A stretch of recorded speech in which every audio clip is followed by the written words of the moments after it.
Olá, meu nome é Ivan Taveira, eu sou instrutor bíblico da Escola Bíblica Online. Estamos estudando o primeiro módulo e chegamos ao estudo 3, Santificação. Mas antes de iniciarmos, vamos fazer uma breve oração? Pai Santo e amado, nós te pedimos mais uma vez, Senhor Deus, a tua direção, que nós possamos compreender a tua palavra, para que nós possamos colocar em prática em nossas vidas. Nós te pedimos isso em nome e por amor de Jesus. Amém. Bom, gente, santificação. Para muitos, santificação é algo quase inatingível, algo para poucos privilegiados. No catolicismo, os santos são pessoas de um patamar elevado, né, que poucos podem alcançar. Inclusive, processos de santificação são demorados, né, tem que passar por vários crivos da igreja. Mas será que a Bíblia apresenta santificação como sendo essa forma de ser, né? Será que é isso que a Bíblia apresenta, né? Que a Igreja Católica mostra aí, né? Será que é isso que a Bíblia apresenta? Bom, vamos ver a definição de santo. O que vem a ser santo, né? Vamos ver a definição? Olha só, a palavra santo em hebraico significa cortar. No grego, santo significa separar ou diferenciar. Na Bíblia, a palavra santo é usada para descrever algo ou alguém que foi separado por Deus e para Ele. Quando uma pessoa ou um objeto inanimado é dedicado totalmente a Deus, é considerado santo e exibe a pureza moral que vem do caráter santo de Deus. No Novo Testamento, o termo grego para santo é agias, que significa alguém que foi consagrado e que anda consagrado. Bom, pela definição você já percebeu então que tanto uma pessoa quanto um objeto pode ser considerado santo, né? Vamos ver esses exemplos? Olha só que interessante. Exemplo de objetos sagrados. Lá em Êxodo capítulo 8, verso 28, diz assim, olha. E disse-lhes, consagrados sois do Senhor, e sagrados são esses vasos, como também esta prata e este ouro, oferta voluntária, oferecida ao Senhor, Deus de vossos pais. Percebe aqui? Tanto as pessoas aqui que foram consagradas, como também os objetos foram consagrados, né? Também a prata e o ouro, percebe? Então, gente, tudo aquilo que é dedicado a Deus, né? Que é dedicado a Deus, que é separado para fins sagrados, né? É santo, tá? Então a palavra santo tem essa definição. Então aqui nós vemos objetos sagrados, né? Vamos ver agora aqui um exemplo claro, né? Do zelo que Deus tem pelos objetos que são santos, são sagrados, sabe? A mais alta reverência a gente devemos ter pelas coisas santas, tá? E lá em Daniel capítulo 5, verso 23, lá conta um relato, né? Do rei Belsazar, né? Que ele fez um banquete e convidou os seus nobres, né, com suas esposas e suas concubinas. E ele mandou trazer então os vasos sagrados, né, os copos, as taças sagradas do santuário de Jerusalém que Nabucodonosor havia levado para a Babilônia. E ali então ele ofereceu vinho no banquete para os seus nobres ali, para suas mulheres e concubinas. E isso desagradou profundamente a Deus, né? Deus enviou-lhe uma mão na parede que escreveu, né, Mene, Mene, Tekel, Uparsim, né? Pesado, foste pesado na balança, né? E achado em falta, né? E foi dividido o reino dele. Mas olha só o que diz Daniel 5:23, olha. E te levantaste contra o Senhor do céu, pois foram trazidos os utensílios da casa dele perante ti, e tu, os teus grandes, as tuas mulheres e as tuas concubinas, bebesses vinho neles. Além disso, deste louvores aos deuses de prata, de ouro, de cobre, de ferro, de madeira e de pedra, que não veem, não ouvem, nem sabem, mas a Deus, em cuja mão está a tua vida, e todos os teus caminhos, a ele não glorificaste. Percebe, gente? Então a situação aqui de Belsazar, ele acabou sendo morto por causa dessa audácia que ele teve, né? De trazer os objetos sagrados e se banquetear, né, com as suas concubinas, né, com as suas mulheres e os seus nobres ali no palácio, né? Então ele foi morto por causa disso. Percebe, gente, a seriedade com que deve ser tratada as coisas sagradas, as coisas santas? E será que é só pessoas e objetos que pode ser santo, né? Nós temos aqui um exemplo claro de um dia que Deus separou também para ser santo. Deus santificou. A palavra santificar, gente, é separado, entendeu? Então Deus separou um dia. Deus criou todos os dias, mas Deus fez um dia santo. Ele separou um dia sagrado para comunhão com Ele. Lá em Ezequiel capítulo 20, do verso 12 e 20, diz assim, olha. E também lhes dei os meus sábados, para que servissem de sinal entre mim e eles, para que soubessem que eu sou o Senhor que os santifica. E santificai os meus sábados, e servirão de sinal entre mim e vós, para que saibais que eu sou o Senhor, vosso Deus. Muitas pessoas, né, dizem que esse dia foi abolido e que não precisa mais guardar. Será que Deus, que santificou um dia e tratou com tanta seriedade assim, Deus simplesmente iria abolir, né? Então, pense nisso, tá bom? Pense nisso. Mas olha só, exemplo também de pessoas, né? Santas, né? Nós, gente, nós hoje, a Igreja de Cristo, né? Os que servem a Cristo fielmente, de coração, né? Que adoram a Deus de verdade, em espírito e em verdade, né? Nós somos a igreja. Olha que Pedro diz, 1 Pedro capítulo 2, verso 9, olha. Mas vós sois a geração eleita, o sacerdócio real, a nação santa, o povo adquirido para que anuncieis as virtudes daquele que vos chamou das trevas para a sua maravilhosa luz. Então olha só, nós somos separados, nós somos geração eleita. Então a igreja do Deus vivo, hoje, é o sacerdócio real, a nação santa, né? Que outrora era atribuída a Israel, né? Hoje é atribuída à igreja, tá? A igreja do Deus vivo, tá bom? Então você percebe a definição aqui de santificação como que é, né? Então nós vemos aqui objetos santificados, né? Nós vemos aqui dias santificados, nós vemos aqui pessoas santificadas, tá? Pessoas que são dedicadas a Deus, tá joia? Agora a pergunta é, como ser santo? O que eu faço para ser santo, né? Para ter esse status de santo? Bom, nós vemos aqui algumas passagens bíblicas que nos dá dica, olha. 1 Pedro capítulo 1, verso 15 e 16, olha. Mas, como é santo aquele que vos chamou, sede vós também santos em toda a vossa maneira de viver, porquanto escrito está, sede santos, porque eu sou santo. Olha que interessante, gente. Pedro citando Levítico capítulo 11, verso 44. Porque eu sou o Senhor vosso Deus, portanto, vós vos santificareis e sereis santos, porque eu sou santo. Então você percebe aqui, Pedro citou, né, Levítico capítulo 11, verso 44, quando ele proferiu essas palavras aqui, né, se referindo a quem? A todos aqueles que se consagram a Deus, tá? Que realmente quer se separar do mundo. Aí você diz assim, puxa, mas parece que é uma coisa tão pesada, né, se separar do mundo, né? Não, gente, não é nada disso que você pensa, não. Olha só, em nossa última lição aprendemos que a Bíblia apresenta a salvação em 3 tempos. Então olha que interessante. Quando você fala de santificação, gente, é um processo, tá? É um processo. Olha que interessante. O que Jesus fez por nós, ele fez em 3 etapas por nós. Faz, né? Em 3 etapas. Primeira etapa que Cristo fez por nós no passado, quando ele morreu na cruz do Calvário. Qual o objetivo do sacrifício de Cristo na cruz do Calvário? A nossa salvação. Mas há um processo. O primeiro processo é chamado de justificação. Por que justificação? Porque nós estávamos condenados à morte, sabe? Mas Cristo nos justificou pelo seu sangue, mediante o seu sacrifício, ele nos tornou justo diante de Deus. Não por nossa própria justiça, mas pela justiça dele, que é imputada a nós quando a gente aceita, quando a gente crê, quando a gente aceita essa graça, porque é de graça, mas custou um alto preço. Mas ele nos concede essa graça de sermos justificados, de apagar os nossos pecados. Percebe? De nos tornarmos justos diante de Deus pelo mérito dele, não pelos nossos méritos, tá? Isso é chamado de graça, tá? Porque nós não temos condições de fazer nenhuma obra para que nós pudéssemos ser justificados. Porque uma vez que nós já éramos transgressores da lei, que nós já estávamos debaixo da maldição da lei.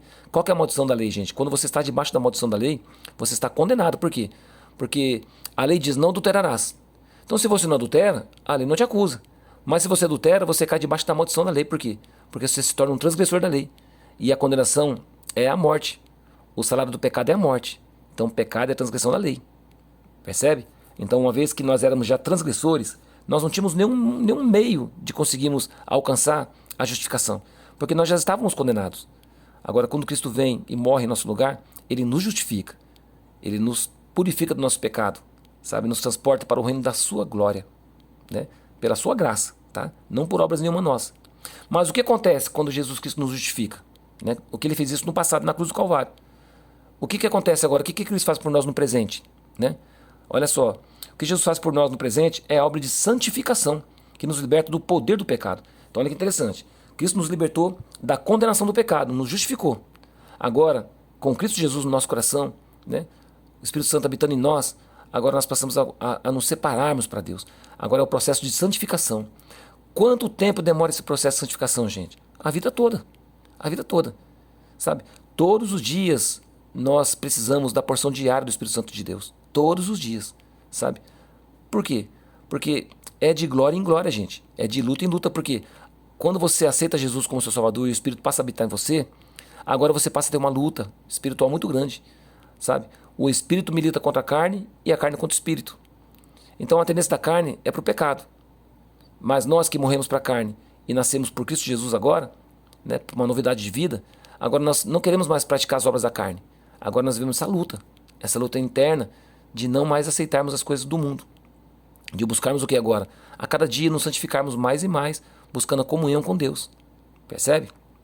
Então, esse processo dura a vida toda. E qual que é o último processo, então, né, de santificação? Qual que é o último processo, né, que Deus faz por nós? Né? É a glorificação. Olha só, o que Jesus fará por nós no futuro é chamado de glorificação, quando finalmente seremos livres da presença do pecado. Quando vai acontecer isso, gente? Quando Jesus voltar nas nuvens dos céus, sabe? Que esse corpo mortal se revestirá de imortalidade. O que é corruptível se revestirá de incorruptibilidade. E aí então, cumprirá aquela palavra, né? Tragada foi a morte. Onde está a morte, o teu aguilhão? Percebe, gente? Então aí nós teremos a santidade plena, nós estaremos sempre com o Senhor. Então nenhuma natureza pecaminosa, nada pecaminoso vai habitar em nós mais, né? Porque Cristo vai nos glorificar. Ele vai revestir a gente da imortalidade, tá? Então o que é mortal vai ser transformado, né, na imortalidade, tá bom? Então esse é o processo da santificação. E quais são os passos, né, para a gente buscar esse processo diário, né, de santificação? Então o primeiro passo, gente, é o estudo da palavra. Saber o que nós estamos fazendo, buscando o conhecimento da palavra de Deus, porque é através da palavra, gente, que nós aumentamos a nossa fé. A fé vem de ouvir e ouvir a palavra de Deus, sabe? Então, quando você dedica tempo para você estudar a palavra de Deus, para você meditar nela, para você seguir os conselhos da palavra de Deus, porque não basta apenas você ler, sabe? Mas você tem que também colocar em prática em sua vida, sabe?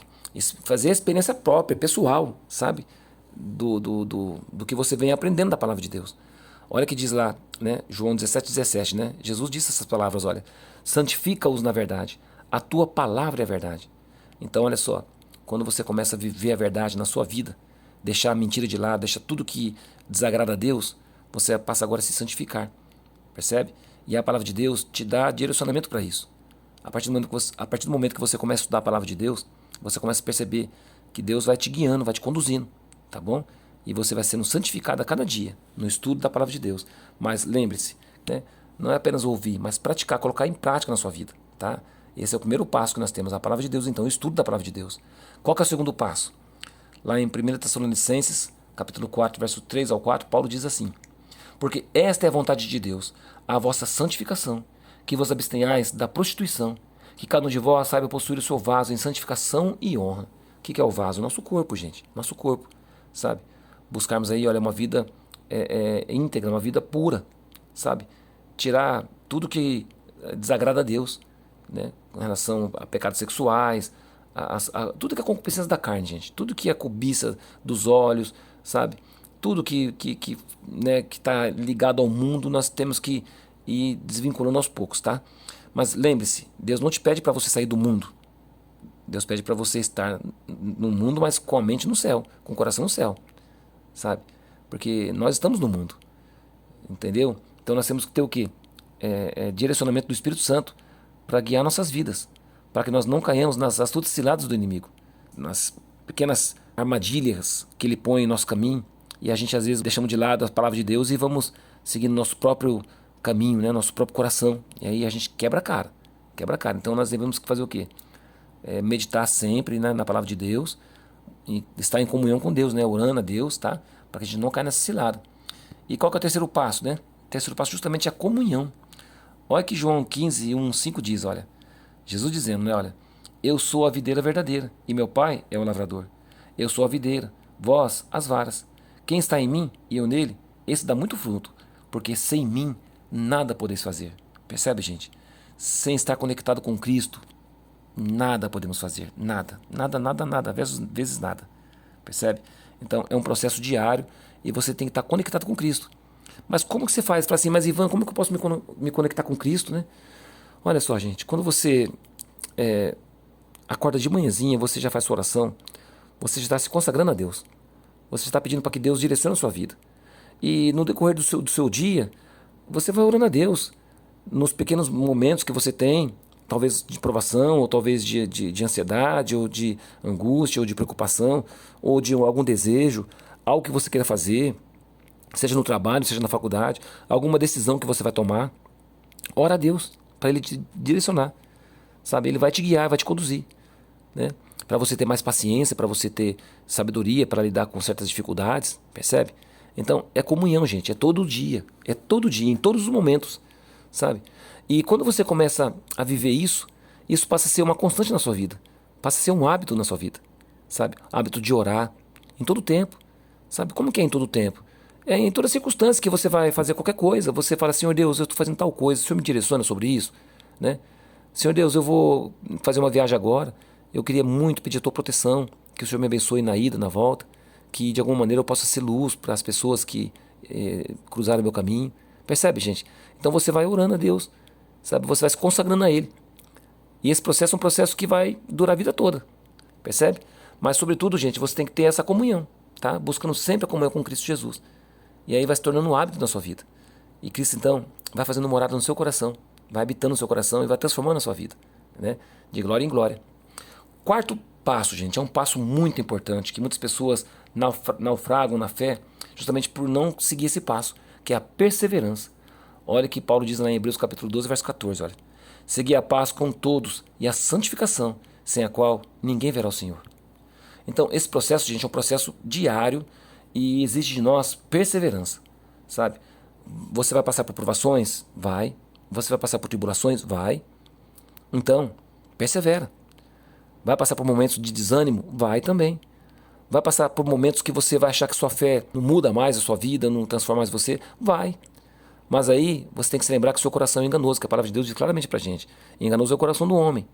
Então nós não devemos seguir o nosso coração, mas seguir a palavra de Deus, seguir o assim diz o Senhor. Porque você vai estar seguro. Porque você não vai estar firmado, a sua fé firmada em você mesmo, no que você acha, no que você pensa. Mas vai estar firmado na palavra de Deus. Porque é ela que diz que se você buscar o Senhor, né, o Senhor estará com você até a consumação do século. Percebe? Jesus disse assim, olha, estou à porta e bato. Se alguém abrir a sua porta, né, eu serei com ele e ele comigo. Tá bom, gente? Então, preste bem atenção nisso, tá? A perseverança é algo fundamental na caminhada cristã, tá bom? Aí, nós vemos aqui em Romanos capítulo 12, verso 1 ao 2, olha, que Paulo diz, né, sobre sacrifício vivo, né, olha. Rogo-vos, pois, irmãos, pela compaixão de Deus, que apresenteis os vossos corpos em sacrifício vivo, santo e agradável a Deus, que é o vosso culto racional. E não vos conformeis com esse mundo, mas transformai-vos pela renovação do vosso entendimento, para que experimenteis qual seja a boa, agradável e perfeita vontade de Deus. Então, gente, é um todo, sabe? Nós temos que buscar a comunhão com Deus, né? Em todos os aspectos da nossa vida. E obedecer a Deus em todos os aspectos. Você é templo do Espírito Santo, o seu corpo é templo do Espírito Santo. Então, você tem que tomar cuidado com o que você põe dentro do seu corpo. Você tem que seguir o que a palavra de Deus diz pra gente. Para que nós não caímos na cilada do inimigo de começarmos a nos contaminar e automaticamente nossa mente ficar embotada. Porque quando você começa a ingerir coisas que são prejudiciais ao seu corpo, o seu cérebro também fica embotado. O seu cérebro também sente. E aí a percepção começa a naufragar. Você começa a já não ter percepção adequada. Percebe? Então, quando nós somos templo do Espírito Santo de Deus, nós temos que tomar cuidado com o que nós comemos, sabe? Como nós nos vestimos também é muito importante. Porque você não vai se vestir como uma pessoa do mundo. Você vai se vestir como uma pessoa de Deus. Com elegância, lógico. O cristão não pode ser deselegante. O cristão tem que ser elegante, tem que se vestir bem, mas nada espalhafatoso. Nada para chamar atenção para si próprio. Tem pessoas que se vestem para chamar atenção para si, quando de fato nós devemos chamar atenção para Deus, sabe? Que nós somos servos de Cristo, com humildade, com singeleza, com simplicidade, sabe? Uma beleza simples. E vou dizer para você, gente, a beleza mais linda é aquela que é real, aquela que você não esconde, não fica por trás de maquiagem e muitas coisas, né? Mulheres que colocam muita maquiagem, né? Se reboca toda, né? Se pinta todinha. Olha, gente, não é isso o princípio cristão. O princípio cristão é de uma forma modesta de se viver, sabe? De se vestir, sabe? Nada para ostentação, para chamar atenção para si, mas para chamar atenção para Deus. E também com relação ao nosso próprio corpo, né? Quando diz para você, se você começar a beber bebida alcoólica, por exemplo, né? Que embota os seus sentimentos, os seus pensamentos, né? Você já não vai estar com a mente equilibrada para você adorar a Deus. Então você tem que se abster desse tipo de coisa também, que faz mal para o seu corpo. Percebe? Então qualquer tipo de coisa que você vai saber que vai fazer mal para você, você tem que tirar do seu cardápio, sabe? Se seja alimento que vai te prejudicar, seja algum líquido que você vai ingerir, que vai te fazer mal. Então, gente, nós temos que prezar por isso. Isso também faz parte da santificação, sabe? Cuidar do nosso corpo, tá bom? E também com os nossos pensamentos, né? Lutero tem uma frase muito bonita que ele diz assim: é impossível impedirmos os passarinhos de voarem na nossa cabeça, sobre a nossa cabeça, né? Mas é possível nós impedirmos de eles fazerem ninho nela. Percebe? Então, pensamento vem, pensamento vai. Mas você rebate eles, E se firme para que esse pensamento não venha a fazer ninho na sua cabeça e de repente você está aí cometendo pecado, tá bom? Então, esse é um processo bíblico, né? Que a Bíblia nos ensina para nós possamos então buscar santificação, tá joia? Jesus fez uma declaração lá em Marcos capítulo 8, verso 34. Se alguém quer ser um dos meus seguidores, negue-se a si mesmo, tome a sua cruz e siga-me. Aí que tá, gente. Para muitas pessoas, tem gente que pensa que o processo de santificação é muito difícil, né? Nossa, eu tenho que fazer tudo isso. Gente, se você for fazer tudo isso por obrigação, não adianta nada. Se você tá achando que isso aqui é pesado, que é difícil para você, você não tá entendendo a mensagem. Você não tá entendendo. Tudo que Deus faz para nós, gente, é muito bom. É muito positivo. Quando você começa a se libertar das coisas do mundo que te atrai, você vai começar a entender a beleza da santidade. O quanto é maravilhoso você pertencer à família de Deus, sabe? Você se reunir com a família de Deus, com as pessoas que buscam também a santificação. Que coisa mais linda do mundo, gente, sabe? Você vai viver realmente num paraíso aqui na terra. Eu digo pra você, com todo o meu coração. Porque a partir do momento que você começa a buscar as coisas do céu, sabe? Você começa a ter prazer nas coisas do céu. E as coisas do mundo perdem o valor pra você, sabe? Porque as coisas do mundo são tudo passageiras, gente. São tudo prazeres momentâneos. Mas a alegria que Deus nos dá, ela é eterna, sabe? Ela permanece no coração. Aquele vazio que você sente quando você está no mundão, que não te satisfaz de nada. Pois é, quando você está com Jesus Cristo, gente, você tem alegria, plena alegria. Em qualquer situação. Maravilhoso isso. Sabe, nos momentos tristes, momentos difíceis, momentos de dor, você está com Cristo Jesus, gente. Então tem gente que pensa que é difícil. Puxa, esse processo de santificação é muito difícil, porque eu tenho meus vícios, eu gosto disso, gosto daquilo. Ah, mas aí que está a grande questão. Jesus declarou isso. Se você quer seguir a Jesus, você quer ir para o céu, você quer ser salvo, você quer aceitar o sacrifício de Cristo na cruz do Calvário, você quer ser um discípulo de Cristo Jesus, então você, o primeiro passo que tem que fazer, né? Negar-se a si mesmo. Coisas que você acha que é bom para você são péssimas, porque enganoso o nosso coração, sabe? E nos leva para o abismo. As coisas do mundo, gente, são passageiras, são transitórias, mas as coisas do céu são eternas. Então quando você, com sabedoria, escolhe o melhor, que é a eternidade, você tem que negar-se a você mesmo. Você começa a ter que tirar hábitos que são ruins para você. E isso exige certo esforço, sim. Exige certo esforço. Mas com Cristo, gente, nada fica difícil. Porque é Cristo que nos orienta, Cristo que nos ajuda, sabe? Nas provações, nas lutas, nas dificuldades. Então, quando você vai buscando Deus, Deus vai te dando forças. Eu digo para vocês, eu era alcoólatra. Eu era fumante, inveterado.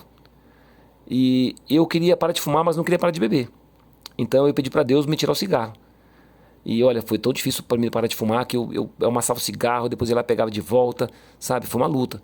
Mas quando eu vi que por mim mesmo não conseguia, eu orei a Deus, pedi para Deus. Deus me deu força, Deus tirou a vontade de mim assim, olha, com a mão, sabe? Não senti mais vontade de fumar. Agora, a bebida, eu não queria largar a bebida, porque eu tinha prazer na bebida, eu gostava da bebida. Mas a bebida fazia mal para mim, eu não sabia também. Até que um dia eu fiquei doente, adquiri uma doença, né? E eu tive que fazer um tratamento, né, por um bom tempo.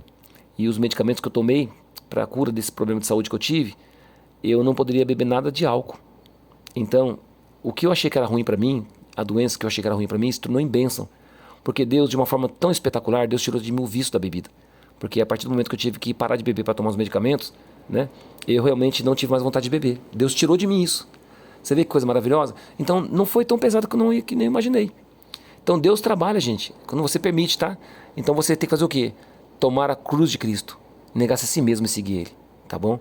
Então esse é um processo também que depende de nós, sabe? Deus não vai fazer por nós, gente, o que nós podemos fazer, sabe? Ele vai fazer por nós o que nós não podemos, mas o que nós podemos, Ele não vai fazer, tá? Então, conclusão. Olha só, santificação não deve ser confundida com impecabilidade. A natureza carnal com a qual nascemos só nos será arrancada na glorificação, no momento da volta de Jesus. Pecamos porque somos pecadores.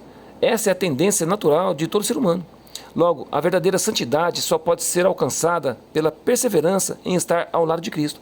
Desse modo, a vida sem pecado de Jesus nos é atribuída como um presente e somos salvos por seus merecimentos. Que coisa maravilhosa, gente. Então, que eu e você possamos realmente buscar essa santificação, que é a busca diária do conhecimento da palavra de Deus, né? Meditando na palavra de Deus, estudando a palavra de Deus. Porque, realmente, gente, a nossa tendência é para as coisas do mundo. Nós não nos agradamos das coisas de Deus. Mas quando você começa a buscar as coisas de Deus, as coisas do mundo começam a perder o valor para você. E você começa a ter valor nas coisas de Deus. E aí você começa a alimentar, ao invés da carne, você começa a alimentar o espírito. Percebe? E aí você começa a ser transformado de glória em glória. Nós podemos errar? Podemos. A caminhada cristã é um processo que vai demorar a vida toda, como eu disse para você no começo.